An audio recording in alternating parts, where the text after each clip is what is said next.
בעזה. עכשיו חמאס שקטה.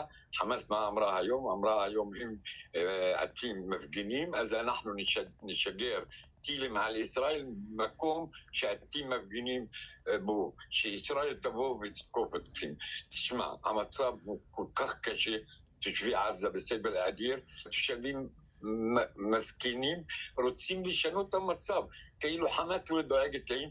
חמאס ממשיכה בלחמה שלה, חמאס ממשיכה שהיא רוצה לחזור לשלוט בעזה. חמאס עשתה, אני אומר כל הזמן, נכבה הכי גדולה לעם בעזה, ויש סבל אדיר, אין בתים, אין אינטרנט, אין חיים, אין חשמל, אין אוכל, לא עובדים, אין כסף, אין ניירות כסף, אין שום דבר. אז התושבים לא נשאר להם מה לפחד מחמאס. חמאס אני יודע שהיא אכזרית, שהיא פונדמנטליסט, שהיא לא רוצה שאף אחד יגיד לה מה היא עושה, היא עושה מה בראש שלה, והיא שכחה 2.5 מיליון תושבים שהם חיים בדיכוי, בעוני, אין אוכל, אין כסף, אין.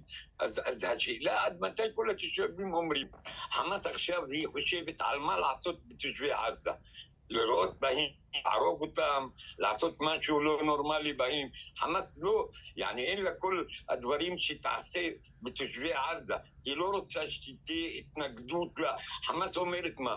אני פה בשביל לשחרר ירושלים מיהודים. מה, חמאס יש לה 20 מוטורסייקל בשביל לשחרר אותם, ללחם עם ישראל ואמריקה? זה ברור שהיא לא תצא מזה שום דבר. סבל אדיר אנחנו עוברים בו ואנחנו ממשיכים לעבור. אבל מה שאני שומע ומה שאני רואה מהתושבים, הם ממשיכים במחאה ולא יפסיקו את זה עד שיהיה פתרון, ועד שתפסק את המלחמה, ועד ששחררו את החטופים, ועד שיפתחו את המעברים. סמי עובד, תושב עזה.